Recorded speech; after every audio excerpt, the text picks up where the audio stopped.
তোমরা যারা ক্যালকাটা ইউনিভার্সিটির আন্ডারে সেকেন্ড সেমিস্টারের ছাত্রছাত্রী আছো, তোমাদের প্রত্যেকের জন্য আজকে ক্লাস খুবই গুরুত্বপূর্ণ।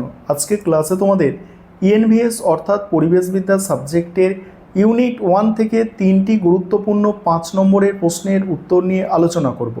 প্রথম প্রশ্ন থাকছে পরিবেশ শিক্ষা এবং পরিবেশ সচেতনতার মধ্যে তুলনা।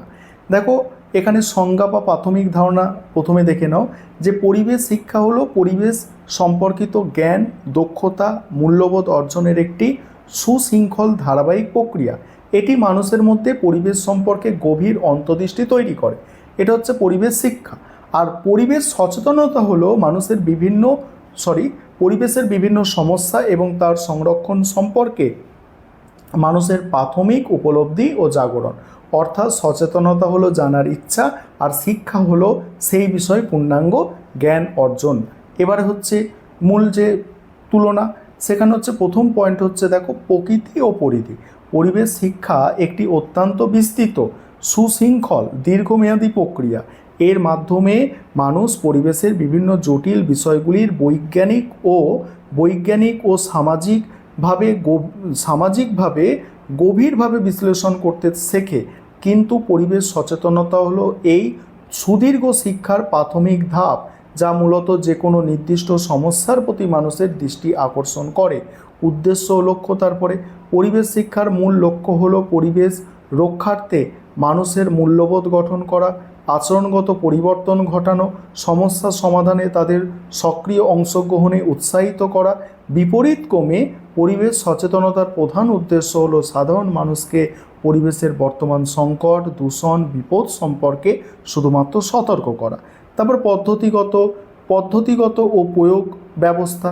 পরিবেশ শিক্ষা মূলত প্রথাগত শিক্ষা প্রতিষ্ঠান যেমন বিদ্যালয়, মহাবিদ্যালয়, বিশ্ববিদ্যালয়ের নির্দিষ্ট পাঠ্যক্রমের মাধ্যমে ধাপে ধাপে প্রদান করা হয়। কিন্তু পরিবেশ সচেতনতা প্রসারের জন্য কোনো নির্দিষ্ট পাঠ্যক্রমের প্রয়োজন হয় না। এটি প্রচারের মাধ্যমে, সংবাদপত্র, পোস্টার, বৃক্ষরোপণ কর্মসূচির মাধ্যমে খুব দ্রুত সাধারণ মানুষের কাছে পৌঁছে দেওয়া সম্ভব। তারপর ফলাফল ও স্থায়িত্ব। পরিবেশ শিক্ষার মাধ্যমে অর্জিত জ্ঞান মানুষের জীবনে স্থায়ী হয় এবং এটি ভবিষ্যৎ জীবনের সঠিক পরিবেশ বান্ধব সিদ্ধান্ত নিতে সাহায্য করে। আর পরিবেশ সচেতনতা অনেক সময় সাময়িক হতে পারে।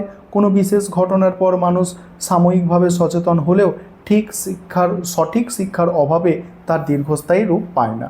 তারপর লক্ষ্য গোষ্ঠী। পরিবেশ শিক্ষার সাধারণত নির্দিষ্ট বয়স বা শিক্ষার্থী এবং গবেষকদের মধ্যে সীমাবদ্ধ থাকে, কিন্তু পরিবেশ সচেতনতা কোনো নির্দিষ্ট বয়স বা সীমানা নেই। এটি সমাজের সর্বস্তরের সাধারণ মানুষের মধ্যে সমানভাবে প্রযোজ্য। এবার পরের প্রশ্ন আজকের ক্লাসে, যে পরিবেশ শিক্ষার মূল দর্শন সংক্ষেপে আলোচনা করো।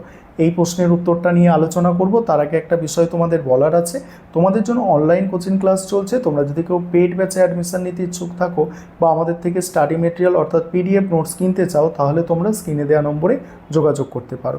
এবার দেখো এখানে কি বলা হচ্ছে, যে প্রথমেই সংজ্ঞা বা প্রাথমিক ধারণা। পরিবেশ শিক্ষার মূল দর্শন হলো প্রকৃতি ও মানুষের মধ্যে একটি সুস্থ, নিবিড় ও ভারসাম্যপূর্ণ সম্পর্ক গড়ে তোলা। মানবকেন্দ্রিক স্বার্থন্বেষী দৃষ্টিভঙ্গি থেকে সম্পূর্ণ বেরিয়ে এসে সমগ্র জীবজগতের কল্যাণের কথা ভাবাই হলো এই শিক্ষার প্রধান দার্শনিক ভিত্তি। এর মূল লক্ষ্য হলো প্রকৃতিকে জয় করার পরিবর্তে প্রকৃতির সঙ্গে মিলেমিশে থাকার মানসিকতা তৈরি করা। এবার হচ্ছে দেখো পরিবেশ শিক্ষার মূল দার্শনিক দিকসমূহ। প্রথম পয়েন্ট হচ্ছে এখানে বাস্তুতান্ত্রিক ভারসাম্য রক্ষা।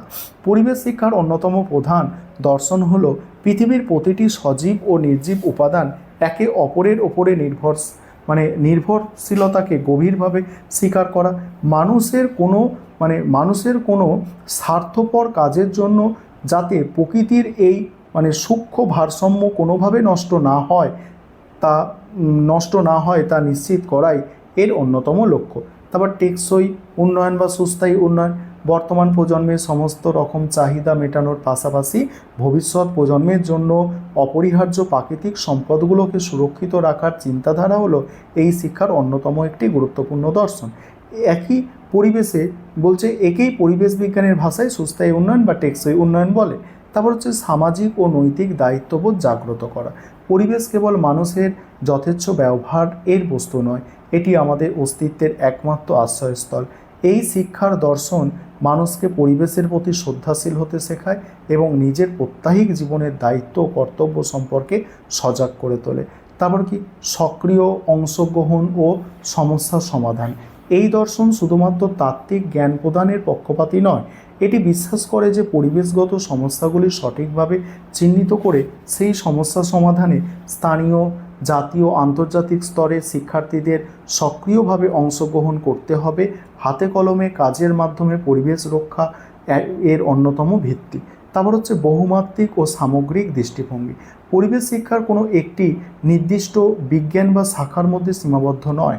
সমাজবিজ্ঞান, অর্থনীতি, রাষ্ট্রবিজ্ঞান, ইতিহাস ও বিজ্ঞানের বিভিন্ন শাখার সঙ্গে পরিবেশের নিবিড় সম্পর্ক স্থাপন করে একটি সামগ্রিক দৃষ্টিভঙ্গি গড়ে তোলাই এই শিক্ষার অন্যতম মূল দর্শন। এবার হচ্ছে পরিবেশ শিক্ষার ধারণা ও পরিধি আলোচনা করো।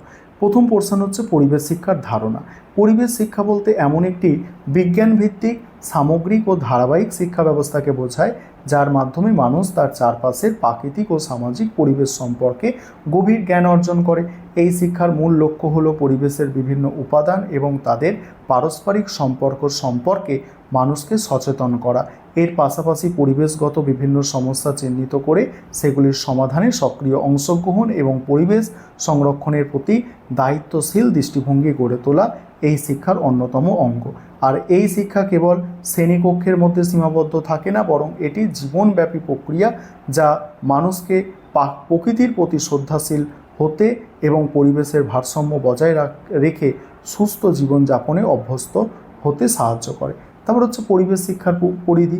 এটা দেখে নাও একটু, আমি এটা আর বলছি না, এটা খুব সহজ পোর্শন যে প্রাকৃতিক সম্পদ সংরক্ষণ করতে হবে, দূষণ নিয়ন্ত্রণ ও বর্জ্য ব্যবস্থাপনা, জীববৈচিত্র্য, বাস্তুতন্ত্র রক্ষা, আর হচ্ছে জনসংখ্যা ও পরিবেশের সম্পর্ক, সামাজিক সচেতনতা ও আইনগত দিক, আর সুস্থায়ী উন্নয়ন। আর আরও একটি এক্সট্রা প্রশ্ন এখান থেকে রাখা হয়েছে, পরিবেশ সচেতনতা বৃদ্ধিতে একজন নাগরিকের কী ভূমিকা হওয়া উচিত। এই প্রশ্নের উত্তরটাও স্ক্রল করে যাচ্ছি, দেখে নাও। আর তোমরা যারা পেড ব্যাচে অ্যাডমিশন নিতে ইচ্ছুক আছো বা আমাদের থেকে স্টাডি মেটেরিয়াল পারচেস করতে চাইছো, অবশ্যই তোমরা স্ক্রিনে দেওয়া নম্বরে যোগাযোগ করতে পারো। আর ইউনিট 1 থেকে তোমাদের এই প্রশ্নগুলোই সুতরাং করতে হবে। আরেকবার সাজেশানটা তোমাদের দেখিয়ে দিই। ইউনিট 1-এ আমি তোমাদের টোটাল প্রশ্ন কটা সাজেস্ট করেছি? 6টা। তার মধ্যে মোটামুটি প্রথম 3টে প্রশ্ন সবথেকে গুরুত্বপূর্ণ, তারপরে আরও 3টে আছে, তার মধ্যে শেষের প্রশ্নটা সবথেকে কম গুরুত্বপূর্ণ। আর এখানে পরিবেশ শিক্ষার ধারণা তো এটা ছোটো পোর্শনেও দিতে পারে 2 নম্বরে, এই পরিধিটা খুব গুরুত্বপূর্ণ। এবং পরিবেশ শিক্ষার দর্শন, এটা তো তোমাদের সিলেবাসে আছে, তোমরা জানো। ঠিক আছে, এই হচ্ছে তোমাদের প্রথম ইউনিটের সাজেশান। এবং আমাদের প্রথম ইউনিটের 6টা প্রশ্নই টোটাল কিন্তু তোমাদের আলোচনা করা কমপ্লিট হলো।